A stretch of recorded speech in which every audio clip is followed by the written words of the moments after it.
और चलिए शुरुआत अहम खबर के साथ करेंगे। हेमंत कैबिनेट की बैठक में कुल 25 प्रस्ताव पर मुहर लगी है। कैबिनेट में पेंशन योजना को हरी झंडी मिली है। राज्य में पुरानी पेंशन व्यवस्था को लागू करने का फैसला लिया गया है। झारखंड मुक्ति मोर्चा के चुनावी घोषणा पत्र का हिस्सा था। इस फैसले से करीब 1 लाख कर्मचारियों को फायदा होगा। वहीं RIMS में खाली पड़े पदों पर आउटसोर्सिंग के जरिए भर्ती की जाएगी। और वहीं सीएम गंभीर योजना में धनराशि बढ़ा दी गई है। योजना में अब 5 लाख की जगह पर 10 लाख रुपए मिलेंगे।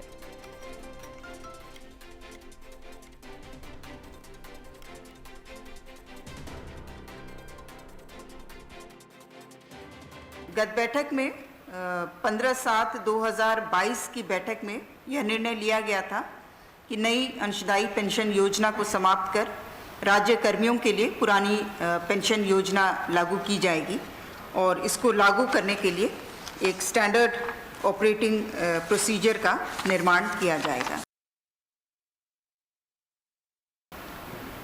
मुख्यमंत्री गंभीर बीमारी उपचार योजना के तहत प्रभावित सुपात्र व्यक्तियों की चिकित्सा हेतु विभागीय स्तर से चिकित्सा सहायता अनुदान की राशि 5 लाख रुपए को बढ़ाकर 10 लाख रुपए करने एवं पूर्व से स्वीकृत असाध्य रोगों की सूची में अन्य असाध्य रोगों को सूचीबद्ध करने के संबंध में कर में रियायत का प्रावधान दिया गया है कि यदि वाहन निक्षेप प्रमाण पत्र प्रस्तुत करने के लिए रजिस्ट्रीकृत है तो मोटर वाहन में गैर परिवहन वाहनों के मामले में 25% तक और परिवहन वाहनों के मामले में 15% तक रियायत होगी।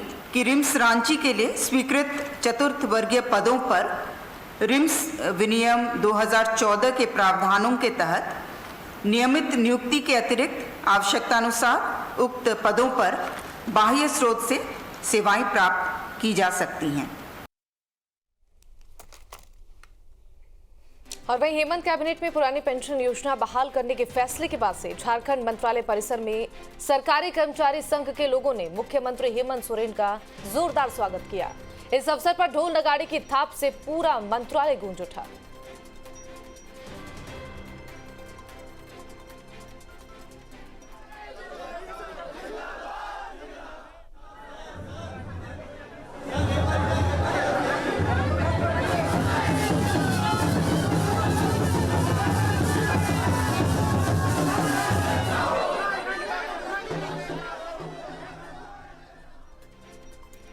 यूपी के एक प्रतिनिधि मंडल ने गुरुवार को झारखंड के राज्यपाल रमेश बैस से मुलाकात की है। यूपी के नेताओं ने गवर्नर से कहा कि वो मुख्यमंत्री हेमंत सोरेन को विधायक के तौर पर अयोग्य ठहराए जाने के संबंध में चुनिंदा तरीके से तथ्यों को लीक किए जाने से स्तब्ध हैं।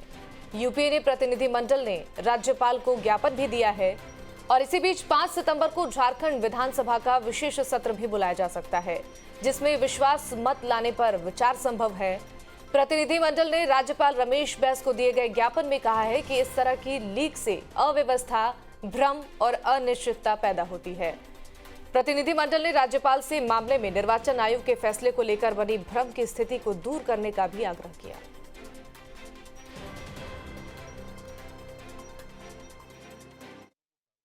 वो बोले कि छुट्टी था, इस कारण थोड़ा सा विलम्ब हुआ है, लेकिन बहुत जल्द इसका घोषणा कर दिया जाएगा। जल्द क्या, कब तक समझेंगे जल्द?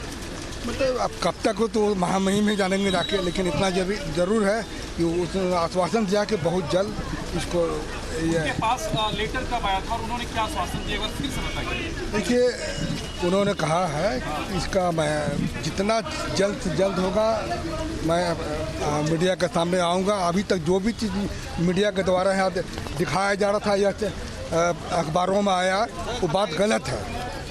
तो उन्होंने साफ शब्दों में कहा कि मैं इसका खुलासा बहुत जल्द करूँगा जाकर। हम लोग राजभवन गए थे। राजभवन ने हम लोग को आश्वस्त किया है कि गवर्नर हाउस से जो चुनाव आयोग का पत्र आया है वो मिला है, लेकिन 1-2 दिन लगेगा। उस पर विधि सम्मत राय लेकर वो चुनाव आयोग को अपनी रिपोर्ट दे देंगे। मतलब राज्यपाल की ओर से अभी तक जो अटकलें थी वो अभी तक कोई राजभवन आज शायद कम्युनिकेट कर देगी आप लोगों को कि राजभवन की स्थिति क्या है। नहीं, राजभवन से अभी तक चुनाव आयोग को कोई दोबारा नहीं, अभी तक नहीं भेजा गया उनके अनुसार।